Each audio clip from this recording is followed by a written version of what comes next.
E agora nós estamos em contato com a nossa convidada. Bom, nessa última quarta-feira de abril, comemorado internacionalmente, né, o Dia do Cão Guia, e para comemorar essa data, nós estamos em contato com ela, que é formada em pedagogia, tem pós-graduação em educação inclusiva, ela é tutora do Cão Guia Boris, Isabela Vespoli. Isabela, boa tarde, é um prazer ter ela no Espaço da Inclusão, tudo bem? Boa tarde a todos, boa tarde, ouvintes. O prazer é meu de estar aqui com vocês hoje. Obrigado aí pela atenção conosco. Bom, primeiramente, Isabela, como nós pedimos sempre aí para os nossos ouvintes, nossos participantes, aliás, entrevistados do programa, como nós temos uma parcela muito grande de ouvintes com deficiência visual, eu vou pedir para você, por gentileza, se descrever para os nossos ouvintes. A minha autodescrição geralmente eu sempre me autodescrevo, né? A gente tá começando com essa prática bastante lá no Senac, no meu trabalho também. Eu sou uma mulher de pele clara, cabelos castanho claro, mais ou menos na altura dos ombros, levemente ondulados. Eu tenho 1,53 m de altura, tenho olhos castanho claro, uso implante coclear em ambos os ouvidos, mas o meu cabelo está solto, então nesse momento cobre bastante meus implantes. Não dá pra visualizá-los com facilidade. Que mais? Que é importante dizer, eu estou com uma camiseta azul com o logotipo da campanha do Senac, Quero Fazer Senac, escrito em branco, uma calça jeans e uma sandália bege. Acho que é isso. Ok, obrigado. Isabela, você nasceu com a sua deficiência visual ou você adquiriu no decorrer do tempo? Assim como a questão auditiva também, que você falou, né, que você usa um implante. Sim, eu nasci com a deficiência visual, mas eu nasci ouvindo bem. Aí, por volta dos meus 11 anos, eu comecei a apresentar perda na audição e a utilizar aparelhos auditivos. Aí, a minha visão, eu tinha baixa visão e na adolescência eu comecei a perder um pouco mais também. Hoje, enxergando apenas bem pouquinho, com um resíduo visual bem baixo, eu tenho sensibilidade com a luz. Então, se acende uma luz, eu percebo, se apaga a luz, eu percebo, mas não muito além disso. E hoje eu, como vocês comentaram, eu tenho o apoio do Boris, do meu cão guia para locomoção. Então, mas durante o seu período de estudo, você estudou normal ou você desde pequena já fazia uso do braille? Como que você fez? Não, na verdade, na infância, como eu tinha baixa visão, eu fui alfabetizada em tinta e aí eu tinha apoio, né, de alguns professores, mas sempre foi difícil a inclusão para pessoas com deficiência, né?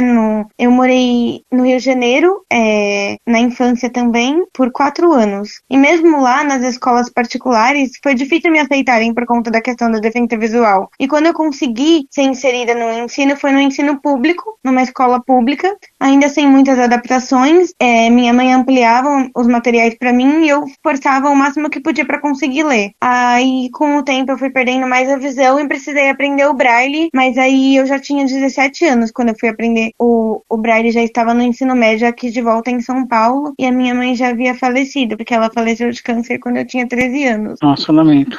E como é que foi para você aprender o braille já no ensino médio, né? Já tinha muita coisa se passado, eu imagino que como os pontos do braille variam muito, pode ser até mais de um significado. Como que foi isso para você? Olha, no começo foi um desafio, foi meio assustador. O primeiro contato que eu tive com o braille, me deram um calendário em braille da Dorina de presente, eu falei, nossa, nunca vou conseguir ler isso. Foi meu primeiro pensamento, né? Porque o primeiro contato que a gente tem é sempre um pouquinho assustador, assim. Mas conforme eu fui tendo as aulas, entendendo o funcionamento dos 6 pontinhos, nossa, fui desvendando quase como um mistério, um livro de mistério a ser desvendado. E aí foi um divisor de águas pra mim, porque eu sempre amei ouvir histórias, contar histórias, ler e compartilhar, né? Minha avó lia muito comigo.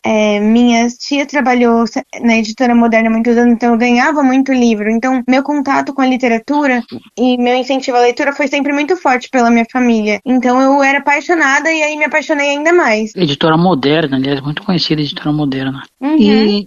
E a questão da pedagogia, você sempre quis ser professora? Como que pintou a questão da pedagogia? A questão da pedagogia, eu sempre me interessei pela área da educação e pela leitura ao mesmo tempo. Aí eu achei, na época que eu estava no ensino médio, eu cheguei à conclusão que fazer pedagogia me daria uma gama, né, de áreas a se trabalhar, não só em sala de aula, mas mesmo que eu não trabalhasse em sala de aula, que eu podia levar o conhecimento, minhas vivências, de uma forma mais ampla. E aí eu pensei, bom, quero trabalhar com inclusão, quero trocar conhecimento com as pessoas, quero levar conhecimento para as pessoas, levar inclusão, nada melhor do que a área da pedagogia. Aí eu comecei a fazer e me apaixonei incondicionalmente pela pedagogia na época da faculdade, mesmo não tendo muita acessibilidade, porque embora as leis assegurem que as universidades brasileiras promovam os materiais acessíveis em braille e digital em formato acessível para a gente conseguir ler com leitor de tela, muitas as universidades não cumprem, e a que eu estudei era uma delas. Na época, fechou na pandemia, depois que eu fiz faculdade na Rio Branco, nas Faculdades Integradas Rio Branco da Lapa, em São Paulo. E infelizmente fechou com a pandemia, mas eu me apaixonei pela pedagogia, tive muito apoio dos professores e fui teimosa o suficiente para falar, por mais que seja difícil, eu não vou desistir do que eu amo, do que eu quero, e fui até o final, mesmo tendo momentos que dava vontade de desistir, que todo mundo no final da faculdade entra meio que naquela crise de pânico, sabe? TCC, loucura Quem que faz seu TCC? Final de ciclo. Meu TCC na época foi uma frustração, porque o meu orientador, eu não me dei muito bem com o meu orientador, porque eu fui atrás de livros, de materiais para falar sobre inclusão, só que ele mudou totalmente o foco do meu tema, não aceitou o meu tema, enfim, foi uma frustração atrás da outra. Mas o meu TCC da pós, eu já fui mais feliz, fiz o tema que eu queria, que era contação de história na inclusão como um instrumento que auxilia na inclusão de pessoas com deficiência visual, inclusive. Peraí, só para deixar mais claro, sua pós ficou aí sobre educação inclusiva, aí já foi no Senac Lapa, correto? Não, foi no Senac Santo Amaro. Santo Amaro, correto. Isso, eu trabalho no Senac Lapa, mas eu estudei no Santo Amaro. E depois que você fez a sua pós, você já teve experiência em dar aulas? Não, nunca dei aula. Eu acabei trabalhando direto em bibliotecas e em escolas, mas nunca cheguei a ter a oportunidade de dar aula. Gostaria, tenho vontade, inclusive de dar aula de braille, mas ainda não consegui, assim, conciliar meu trabalho na biblioteca versus dar aula também, que eu gostaria de fazer os dois, porque eu amo a biblioteca e não sei se isso é possível. Possível deve ser. Por exemplo, eu poderia dar aula de sábado, sei lá, mas é difícil ter locais que deem aula de braille fora de dia de semana. Não conheço, pelo menos. Além de você, tem outros cegos no Senac que você trabalha ou só você? No Senac que eu trabalho sou eu, mas na rede Senac tem bastante pessoas com deficiência visual em diversas unidades. Tem na unidade da aclimação, tem bastante pessoas com deficiência visual. Na unidade Santo Amaro tinha, quando eu conheci lá, e tinha pessoas surdas também. Então, o Senac contrata bastante pessoas com deficiência no geral. E tem vagas voltadas para pessoas com deficiência, para esse público. E eu sempre gostei muito amei, na verdade, de trabalhar lá. Amo. Até hoje me sinto realizada. Agora, e a questão da contação de histórias que você gosta, né? Como está sendo para você? Você fez essa especialização nessa área. Na biblioteca, você já teve a oportunidade de exercer isso? Sim, eu dou diversas oficinas. Eu dou oficina de contação de história voltada para o Braille, onde eu, com jogos e com materiais lúdicos, eu tento passar um pouquinho da experiência do que é ler para os alunos, de como é ler o Braille com o tato, né? Então, faço algumas dinâmicas práticas com eles também e dou outras oficinas. Por exemplo, agora na Semana Senac de Leitura, que foi essa semana, eu dei uma oficina sobre contação de história e lendas do sul do Brasil e foi uma delícia. Eu amo estar com os alunos, amo de paixão. No ambiente da Bíblia é muito cativante a troca, a interação interação. Enfim, eu amo muito o que eu faço e, graças a Deus, eu aplico e mais aprendo do que ensino com eles. Os alunos, em média, são alunos crianças, adolescentes, adultos? Qual é, geralmente, como que geralmente os alunos que você ensina? Lá no Senac, na verdade, é o público de adolescentes, jovens e adultos. É a partir dos 14 anos. Não temos nenhum curso para parte da educação infantil. Ok. Agora, a questão do cão-guia, né? Desde quando você teve a ideia, assim, que você gostaria de ter um cão-guia? Olha, uma boa pergunta. Na verdade, a partir do momento que eu comecei a aprender a usar bengala, eu comecei a sonhar em ter um cão-guia. Foi automático. Não sei explicar. Foi uma coisa muito, muito minha. Eu li o livro da Thaís Martinez, o livro Minha Vida com o Boris. E, nossa, eu fiquei apaixonada pela história dela e pensei, um dia eu quero ter meu Boris. Mas se me falassem que com 32 anos eu ia ganhar um Boris, literalmente um Boris, eu teria duvidado, gente. Sério. E desde essa época que eu comecei a orientação em mobilidade também na adolescência, quando eu comecei o Braille, eu comecei a orientação em mobilidade lá na Aramara, na Associação Brasileira de Apoio e Assistência a Pessoas com Deficiência Visual aqui em São Paulo. Eu sonho em ter um cão-guia. Só que tem uns pré-requisitos para você poder ter um cão-guia. Um deles é ser maior de idade. Tem independência financeira, na época eu não tinha ainda. E aí, em 2019, quando eu fiquei sabendo da inauguração do Instituto Admax, que era conhecido como Magnus, eu já me inscrevi. Fiz a inscrição e comecei a passar pelo processo seletivo para ter um cão-guia. Só que muitas mudanças aconteceram na minha vida. Tipo, por exemplo, a questão da cirurgia do implante coclear que eu precisei fazer, porque nenhum aparelho mais dava conta da minha perda auditiva, foi progressiva. Aí eu precisei fazer a cirurgia e leva um tempo pra gente se adaptar com o implante. Você não sai ouvindo direto da cirurgia. Tem que esperar o ouvido cicatrizar para colocar o aparelhinho externo e começar o processo pro cérebro aprender a escutar com esse dispositivo novo, né? Então demorou uns meses. Aí eu mudei de casa, passei a morar com meu noivo.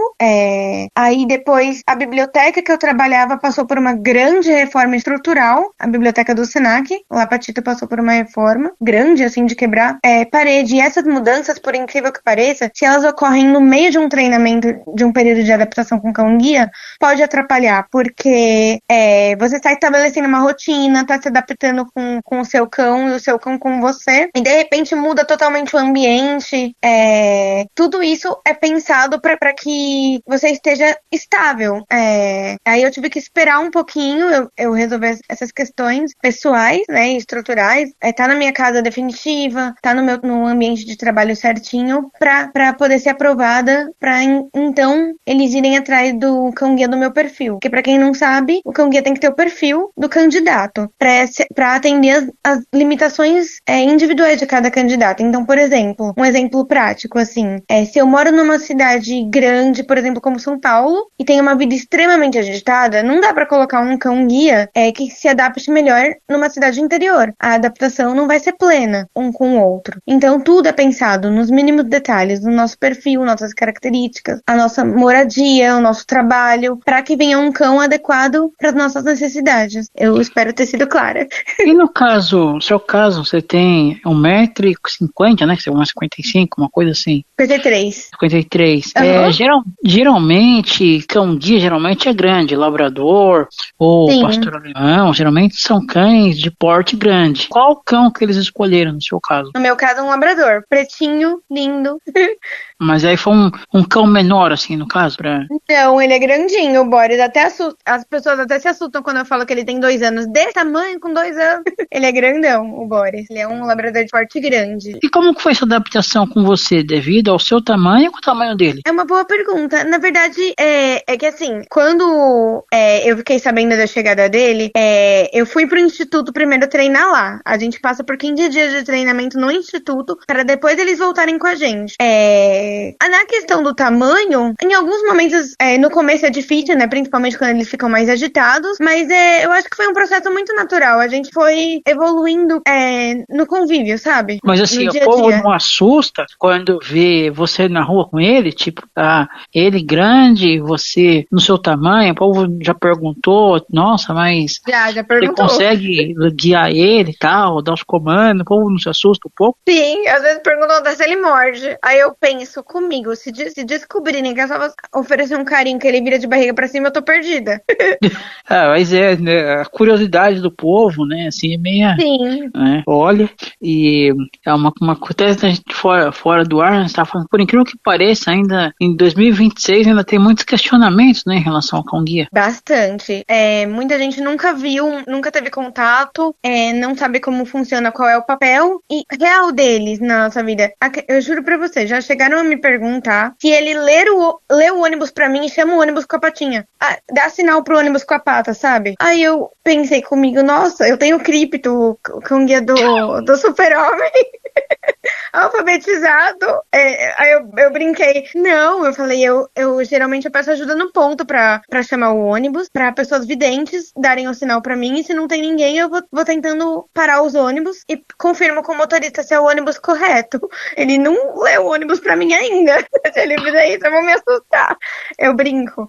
E já me perguntaram de tudo, porque as pessoas não têm contato, mesmo... Qual foi, assim, mais que você teve, assim, que você falou, não, além dessa que você falou, assim, nossa, essa eu nunca esperava. Na hora de... Porque assim, tem gente que acha que o cão guia, ele faz tudo, exatamente tudo pela pessoa com deficiência visual. E não é assim, a gente dá apoio um pro outro na rua. Então, por exemplo, na hora de atravessar a rua, que é uma coisa que todo mundo me pergunta, eu geralmente faço a leitura auditiva do movimento do trânsito. Se eu percebo que dá pra passar, eu dou o comando pra ele ir em frente. Se eu tô em dúvida, se é um sinal muito movimentado e fica difícil só na audição, geralmente eu peço apoio de alguém vidente e pergunto, me avisa se puder atravessar. Aí eu dou o comando pra ele. Se acontecer algum risco inesperado, por exemplo, um carro elétrico, alguma coisa que não dá pra ouvir, eles têm a famosa desobediência inteligente, né? Que é desobedecer o meu comando e não deixar eu ir atravessar porque tá um risco que eu não percebi. Então a gente dá apoio um pro outro. Ele não faz tudo sozinho, nem eu sou largada na rua. A gente tem uma parceria, uma cumplicidade, um trabalho em equipe. E assim, pode ser uma pergunta idiota, mas eu vou fazer. Ele tem ciúmes? Por exemplo, você falou que você mora com seu noivo atualmente. Ele tem ciúmes de você com seus familiares ou com alguma pessoa de trabalho, alguma coisinha? Isso ocorre ou não? Não, ele é extremamente carismático, extremamente acolhedor com todo mundo. É impressionante. Eu brinco que ele é até simpático demais, porque tem gente que não sabe,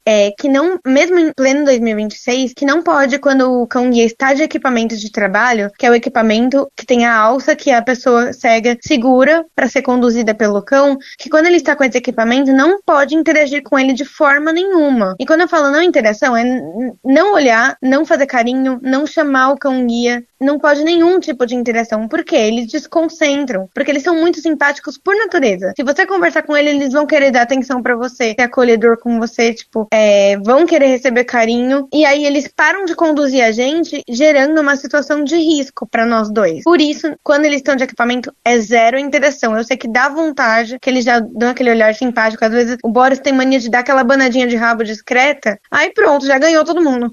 Aí, aliás, Boris é um eu nome... falei pra ele, é um nome, né, de cão guia, né? Boris, já teve um Boris, inclusive Sim. você tá com o segundo. Eu li esse livro e, nossa, me marcou muito na época. Que eu era adolescente, eu li esse livro. E hoje eu tenho o meu Boris e, é só gratidão mesmo. Adeus à vida, Odd Max. Você ainda tem contato com a família que socializou ele? Mantenho contato com a Ariane, com a mãe dela, elas são maravilhosas.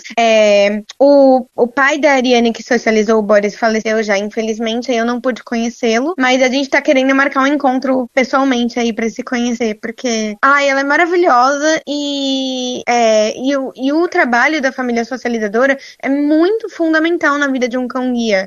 O trabalho dela foi incrível, o Boris é um cão maravilhoso. Claro que nenhum cão, assim como nenhum ser humano, é perfeito, eu tenho que corrigir ele de vez em quando, que é a parte mais desafiadora pra mim, eu e Isabela particularmente, é a correção, porque eles são muito fofos, não é fácil você corrigir, assim, e a gente tem que corrigir, porque tem situações que, se eu não corrijo, ele coloca a gente em risco. Numa distração, numa interação com alguém, passou um cachorro, sei lá, ele se distraiu muito. Isso tudo atrapalha. Então, eu preciso ser firme com eles. Então, foi um aprendizado muito grande pra mim. Tá sendo até hoje. No seu caso, o comando com ele, por ele ter sido treinado aqui no Brasil, são todos comandos em português ou não? Acho que só tem um comando que mistura um pouco português e inglês, que é o comando de banheiro, que a gente, quando leva eles pra fazer as necessidades, pra ir no banheiro, a gente dá um comando que chama busy busy banheiro. Quando eu falo isso, ele sabe que naquele momento ele pode ir no banheiro, sabe que é a hora do banheirinho dele. Aí, não sei por que fizeram, aliás, é uma boa pergunta. É algo assim, se investigar.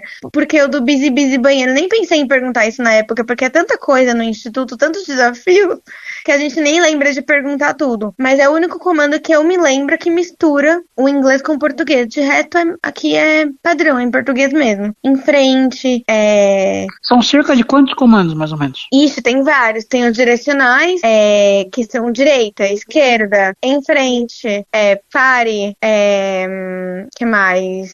É difícil até pensar, porque a gente automatiza na hora de dar os comandos e depois, vira muito natural, a gente até esquece na hora de falar assim. Tem o comando senta, deita, fica, que é no treino de obediência também, que eu faço todo dia com ele, inclusive, porque isso ajuda muito. Treinar, pedir pra ele sentar, deitar e ficar. O fica é o mais difícil pro Boris, porque ele quer vir atrás de mim a todo custo. Então, o que eu mais treino com ele é o fica. Aí eu falo fica e saio de perto dele e ele tem que ficar até eu voltar. Aí eu faço esse treino com ele em casa, faço no prédio, faço no Senac, em ambientes seguros, assim, pra reforçar com ele cada vez mais e a gente evoluir cada vez mais, como dupla também. Hoje em dia tem muito morador de rua, né? Como trabalhar essa questão com eles? Até geralmente o povo é meio sem noção, né? Como trabalhar isso com eles? Olha, é uma boa pergunta. Ainda, acho que só aconteceu uma vez, uma situação ruim, que eu estava na Barra Funda, no metrô Barra Funda, só que eu percebi que ele tinha ingerido bastante álcool. E aí acho que nada do que eu dissesse ia funcionar naquele momento, porque ele tava bem alcoolizado, bem, sabe? E aí eu expliquei que não podia passar a mão e mesmo assim ele passou a mão e eu me senti super mal, mas eu entendi que ele não tava nem em condições de entender muita coisa naquele momento ali. É complicado, é bem desafiador com moradores de rua e cachorros de rua também, né? Porque eles estão soltos. Aí, com o cachorro ainda não tive nenhuma situação complicada. Espero continuar tendo sorte. E criança? Criança também deve ser meio complicado. Olha, por incrível que pareça, pelo menos no meu prédio, as crianças dão menos trabalho que os adultos. Porque eu expliquei a questão do equipamento, elas super entenderam. Elas perguntam pra mim, pode fazer carinho nele agora? Se eu falo, olha, agora ele tá de equipamento, elas super entendem e continuam brincando. Às vezes elas estão brincando no prédio, o Boris quer meio que brincar com ela, elas percebem que ele se distraiu, elas esperam eu passar com ele e depois continuam a brincar, sabe? Elas são super receptivas, assim, super prestativas. Eu fiquei assim, de boca aberta com as crianças, tiro assim o chapéu pros pais, porque dão menos trabalho que muito adulto na rua. É interessante isso, né, da criança assimilar mais rápido essa questão de como você tá fazendo, como você tá indo, né, é legal isso, sabe? Sim, eu acho genial. E nos restaurantes, assim, esses lugares, como que é esse trabalho? Nos restaurantes, por isso que é muito importante, inclusive esse bate-papo que a gente tá fazendo, porque tem gente que, por falta de conhecimento também, acha que nem teve uma situação difícil que eu passei, abri um restaurante japonês, e eu amo comida japonesa, na frente do meu prédio. E aí eu fui lá pela primeira vez e o gerente que insistiu muito, de uma forma que eu me senti constrangida pra colocar focinheira no Boris. E não é um procedimento que se tem com cão guia, usar focinheira. Focinheira não é. A gente usa no máximo a GL, é um equipamento de correção. Em alguns momentos específicos a gente tem que usar a GL, que é líder gentil, que é um equipamento que não é focinheira, que muita gente acha que é focinheira, mas não tem nada a ver com focinheira.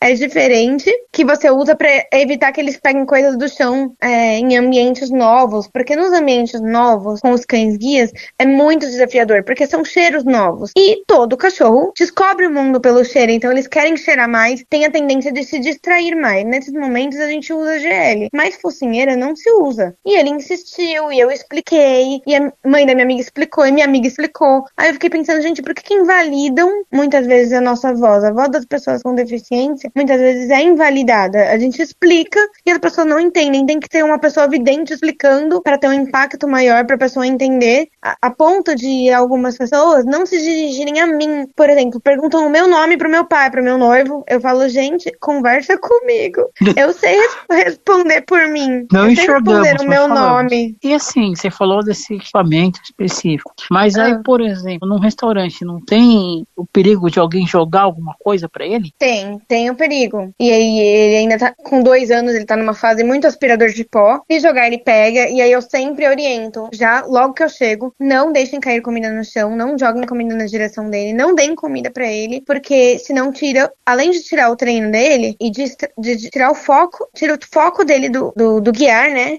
A atenção, e tira o treino dele, porque de não pedir comida, não ficar pedindo comida. Ele não pode pedir comida, porque quando eu for em restaurante com ele, se ele ficar pedindo comida, zerou o treino. Então, por essas razões, não pode dar comida. Tem gente que acha que o ato de dar comida pra um cachorro é uma questão de acolhimento. E, gente, no caso do cão guia, não é. Tira o foco, tira a atenção, tira o treino, buga tudo. Então, por favor, nunca deem comida para um cão guia. E na dúvida, perguntem para o tutor. A gente sempre vai responder todas as dúvidas de boa. Podem perguntar, podem oferecer ajuda, podem se dirigir a nós. Não tenham vergonha de se dirigir à pessoa. Aliás, tem que se dirigir à pessoa, nunca ao cão, quando ele estiver de equipamento. No caso, ele tem 2 anos e tá há 1 ano com vocês. Isso.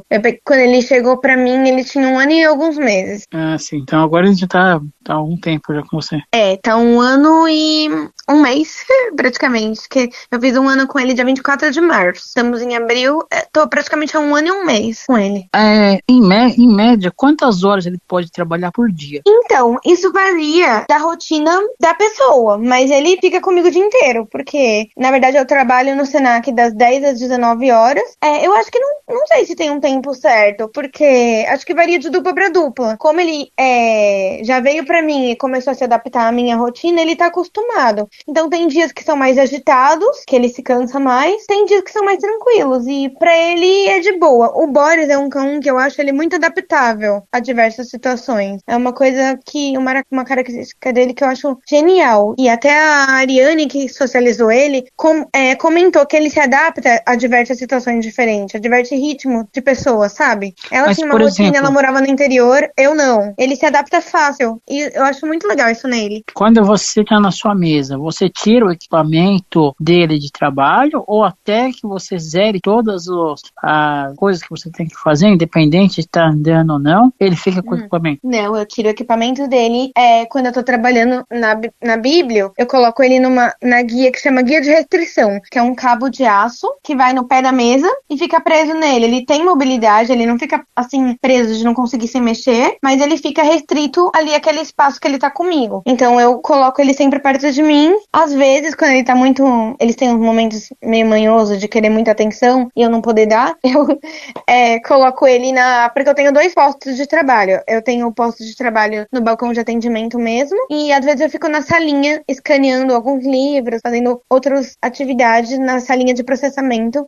Aí eu coloco ele debaixo da mesa ali e vou pro balcão de atendimento, quando ele tá muito querendo minha atenção e eu não tô podendo dar, pra ele entender esse distanciamento, que não é o tempo todo que eu vou poder estar dando atenção pra ele. E ele tem que entender isso, porque senão dá uma ansiedade por separação no cachorro. Se ele fica muito comigo e se ele me chama e eu atendo de imediato, e cachorro pra aprender comportamento que não é legal é 1, 2, né? Eles associam muito rápido. Se ele, por exemplo, chorar e eu atender de imediato, ele vai associar que toda vez que ele fizer isso, eu vou ter esse comportamento e aí vou ter um trabalhão pra mudar. Então, por conta dessas questões, às vezes eu deixo ele num posto de atendimento e vou pro outro, pra ele acostumar a ficar sem mim um pouquinho também, porque ele é muito grudinho, muito grudento. Se você, por algum motivo, não puder estar com ele em algum momento, tem alguma segunda pessoa que ele obedece ou somente você? Se eu não puder ficar com ele, basicamente se eu estiver doente, aí eu posso deixar com alguém da minha confiança da família. Geralmente geralmente eu deixo ou com o Lucas, ou com meu pai, ou com a minha irmã. O Lucas é meu noivo, e meu pai, a minha irmã mora no mesmo prédio que eu, e meu pai mora numa casa pertinho do meu prédio. Então, geralmente eu deixo com a minha família, se acontecer alguma coisa, mas assim... Mas aí ele se adaptou ao comando dessas pessoas. Sim, ele obedece, porque no momento que eu não tô, mas é geralmente em emergência, assim. No geral, sou eu que faço tudo. Eu que dou comida, eu que levo pro banheiro. Só se por algum motivo de saúde eu não esteja bem, eu preciso de ajuda, aí tudo bem eles me ajudarem. Mas não é algo assim do dia a dia. Do dia a dia tem que ser eu mesmo. Aliás, você falou do negócio de saúde, uma coisa que é legal a gente falar, em hospitais você pode entrar com ele, exceto na UTI, né, que eles não costumam deixar. Sim, em hospitais eu posso entrar com ele, só não posso na sala de cirurgia, aí não tem como. E acredito que na UTI também não deve poder. Não pode, na UTI eu sei que não pode. Mas acho que só. Acho que de resto ele pode andar comigo sim, porque eu já fui no médico, ele já foi comigo. Às vezes, se é uma situação que eu sei que vai ser muito angustiante pra ele, tipo, vou fazer exame que vai demorar muito, vai ser chato, vai prejudicar ele de alguma forma, eu não levo, eu deixo ele ou com meu pai, ou com o Lucas, ou com alguém, mas geralmente ele vai comigo. Isabela, passando para um outro assunto, a questão do livro. Você escreveu um livro recentemente, queria que você falasse sobre isso. Sim, eu publiquei um livro no ano passado, na verdade, o meu primeiro livro, que chama Além das Palavras.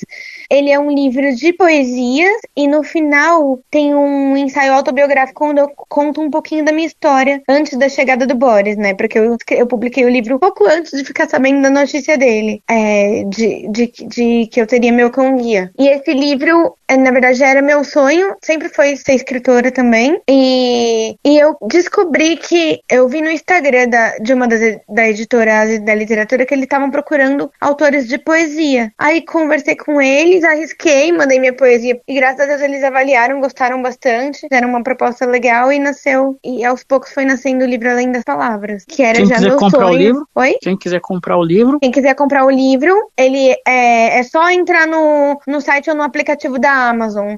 Na Amazon tem a versão e-book para quem usa o aplicativo do Kindle, tanto no celular quanto o próprio aparelho do Kindle.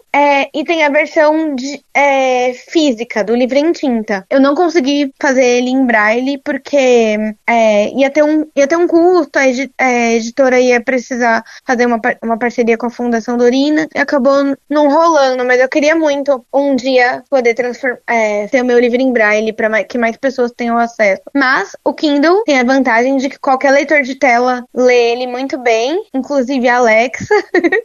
O Kindle é bem acessível, já me deixa muito feliz que muitas pessoas com deficiência visual têm a possibilidade de ler. Bom, Isabela, em nome da Rádio Paraty FM, programa Espaço da Inclusão, canal do YouTube da Rádio Web Teletema, agradeço a sua atenção e gentileza aqui com o nosso programa. Gostaria que você fizesse suas considerações finais, passasse seus contatos, fique à vontade.